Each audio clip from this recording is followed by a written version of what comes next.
here today for another edition of the Advent IM podcast, Risk and Business. Great to have you here today, Dave and Andrew.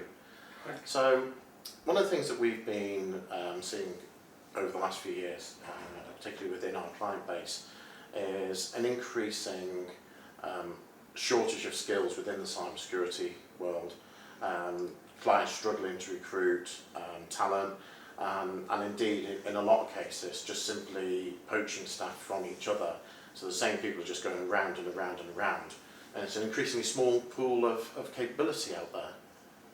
And, you know, Dave, you've been working on security projects with a number of large government clients over the last couple of years. You know, how have you been seeing it? Well, I think part of the problem as well is it's just a broad spectrum of skills that are needed for the roles. And employers quite often don't understand that, and when they look to recruit, they get it wrong. So having an understanding of right, I need a SEAM specialist, or I need somebody who's qualified in risk management, are clearly aspects which they just think, right, we need cyber, we need a specialist, and we'll just go out to the market and recruit anybody. Yeah, because everything's just getting lobbed under this banner of cyber now, isn't it? Exactly. Even if you look at cyber assurance frameworks, cyber standards, you look at standards like NIST, for example, it's called a cyber standard, but actually a lot of what's in there is more mainstream information security, risk management, governance, risk, compliance, and then you've got pure cyber, and then you've got technical cyber, and within that you've got platform cyber, you've got cloud cyber, so actually just using the term cyber as part of a recruitment process can be quite counterproductive. Yeah, it tends to go a bit of a buzzword in the recruitment space, so overly used, 100%. So, and I can remember doing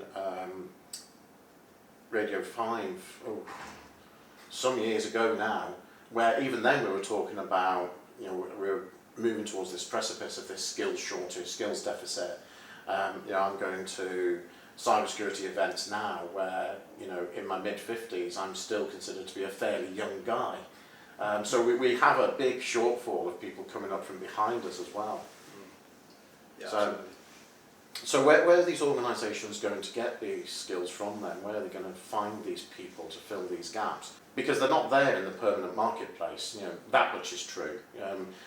Dave, we were working with a large government client, and they were struggling. They actually came to us and said, we're struggling to find skills, we're struggling to find people with your capabilities, can you find them for us? That's exactly what happened, yeah. We were working in the organisation, fulfilling a number of different roles, and they had an immediate need for a large number of additional personnel, staff, qualified people to come in and help them with two specific programmes that had come to the fore, and they weren't able to do that in-house. They weren't able to do that with their existing cybersecurity partners, and so they came to us and said, as an existing partner, is this something we could help with? And we were able to bring in a team of temporary personnel, qualified personnel, and support them in achieving the programme outcomes. Do you think part of the challenge we've got here, particularly with public sector, large-scale projects, digital transformation projects, things like that, is that the salaries that they're able, because they're confined by their grading system, right? So the salaries they're able to pay for a security architect are directly linked into that being a grade XYZ within their pay scale system. That's definitely a factor, yeah, 100%. The salaries just don't compete with the private sector in terms of having the qualified people and experienced people that they need to fulfil these particular functions that they need. And also, it's the temporary nature of it. It's a program. It's got an end date. It's not it's not finite.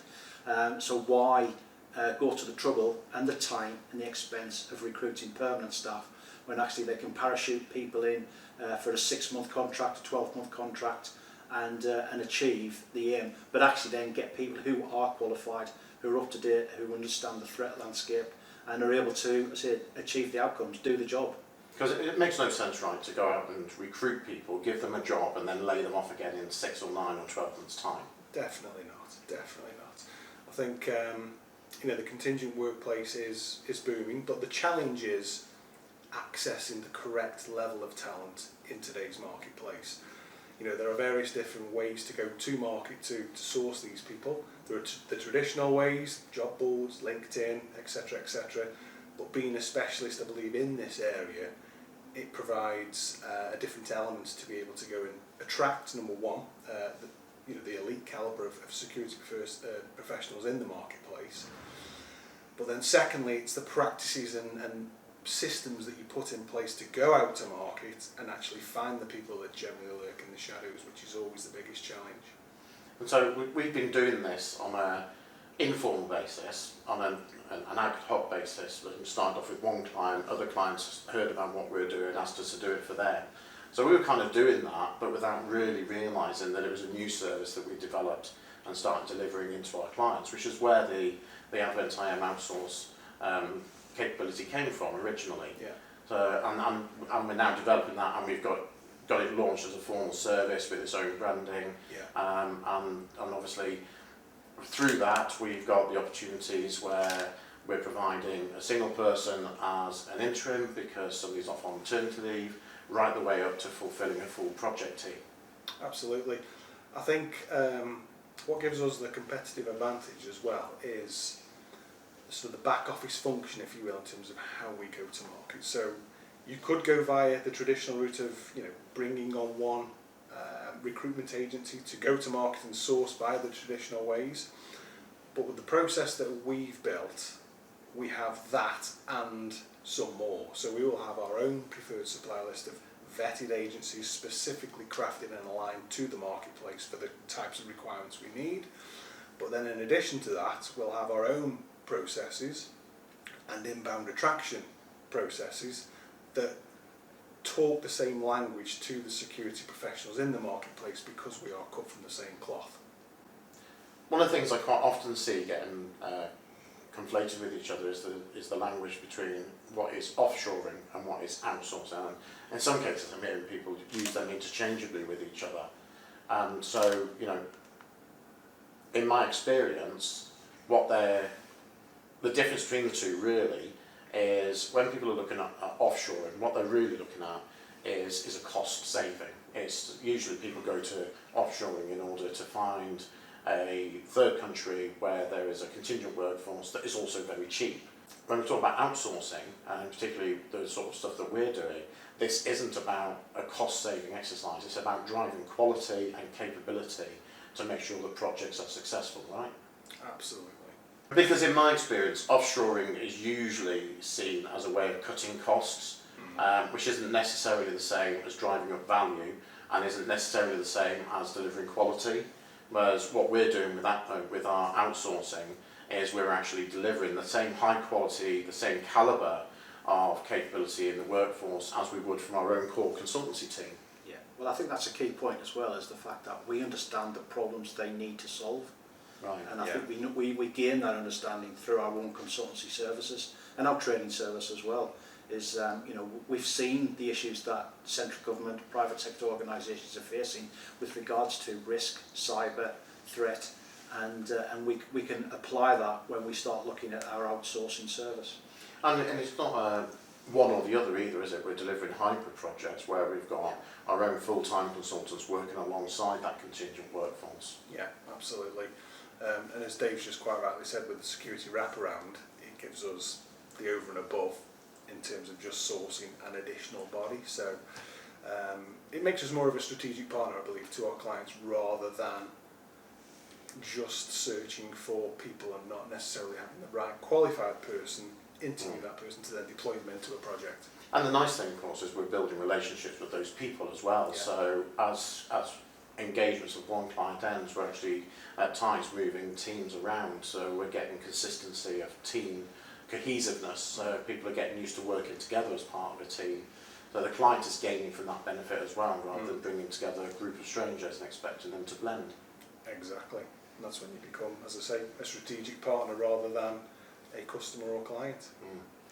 And so, Dave, you mentioned earlier, this grew originally from one of our clients who had developed this need. What was the conversation like when they first came to you and sort of said, "Oh, this is the challenge we've got"? What was the the presentation of the situation like? So it was almost kind of just a casual throwaway conversation initially. He said, oh yeah, we've had this program, we've had an audit, we've identified a number of issues, a number of problems that we wish to solve, but we're really struggling to find the personnel to do it. And it is that point I said, well, certainly we can help with some of that. I said, and where we perhaps can't do that from internally within our own consultancy team, we could speak to some of our partners and see whether or not we're actually able to provide some contingent labour to fulfil the staffing requirements for that. I wouldn't say there was a reluctance, but they were certainly interested in that idea, but also what they didn't want to do is to get bogged down with some of the kind of the nitty-gritty, the admin type side stuff. So there was a request came alongside that as to whether would we be able to manage that temporary workforce to save them the trouble of doing so, which is what we did. I was the lead consultant for the project at the time, and we put a team together. We reviewed the CVs for the contractors, and we brought them in. I want to say they didn't rubber stamp it, but they pretty much just said, yeah, as long as you're happy with who you've selected, Dave, then that's fine. And it went from there, basically. Because there's trust in there, because we're known for being high quality security consultants anyway. Exactly. So if we say this is somebody that's got the right skills, the right capability, and to a certain degree the right attitude, yes, then there's an element of trust that goes with that we know what we're talking about. Yeah, absolutely. I mean, we'd earned that trust over a period of time as well, so that, we had a really good working relationship. So you're absolutely right, that trust was there. Managing those individuals on a day-to-day basis was hand in hand with what we were already doing anyway with our own consultancy team, so it was a natural fit. And we've got 21 years of working in this industry, right? So, we've got more than enough experience within the consultant. We were putting together something on a bid recently where we actually added up the number of years of experience that we've got within the consultancy team, and it rocked up at something like a couple of 100 years worth of experience. So, you combine that with the ability that you've developed, Andrew, in terms of that contingent workforce, access to those people, you've got the best of both worlds, haven't you? Absolutely, and I think what Dave's touched on, the technical evaluation of those people, in addition to the commercial evaluation from myself and our division, it just goes hand in hand and just gives the customer that reassurance and that blend that what they are receiving is an extended arm to the quality that Advent provide from its permanent workforce. So when they're coming to us and saying, I need a cyber person, and then having a conversation that says, and this is the sort of job that we're expecting them to do, we're then taking that and saying, well, actually, the role you're really looking for here is a network architect or a risk manager or a... Absolutely, yeah. The role qualification is key to then be able to take that to market, go to market, implement the processes that we have, and then loop in Dave and the consultancy team to then give it the technical evaluation to then present back to the customer. Super. So to me this sounds like something that is only going to grow really, because we know that within our client base there is an increasing number of cybersecurity projects. We're seeing a significant number of digital transformation programs on the go. Post-COVID, a lot of organisations have reappraised their platforms, their technologies, their software, and are looking at introducing changes, driving greater resilience. So this is something that's going to grow as a requirement, not go away, right? Absolutely. I would certainly imagine so. There's always going to be that demand, especially on big government programmes, defence programmes, etc. And if you need security contingent resource at Advent's Excellence, then... what are the key sectors that we're seeing the demand from at the moment? I think there's a huge drive in the defence sector. The major SIs have always had that huge demand for contingent workforce. Again, specifically across cybersecurity and security cleared programmes. Public sector in itself is very heavily driven by the contingent workforce. And equally, financial services again has a huge contingent demand in that area. So I would say most areas have some level of coverage, but specifically public sector, defence, government, huge population for this need. And this isn't UK specific either, is it? Because, you know, we've got international opportunities as well. Absolutely. I mean, in terms of our candidate reach, it's not just bound to the UK. Funnily enough, we've recently become part of a 5-year international government programme where all kinds of contingent resource are going to be required with high levels of clearance for this piece of work. So we've just implemented our practices, put the model at work, and we are now making some good progress on the programme. Brilliant. Guys, thanks very much for today. Really enjoyable conversation. This has been the Advent IM podcast, Risk and Business. Thank you very much. Thanks, Mike. Thanks, Mike.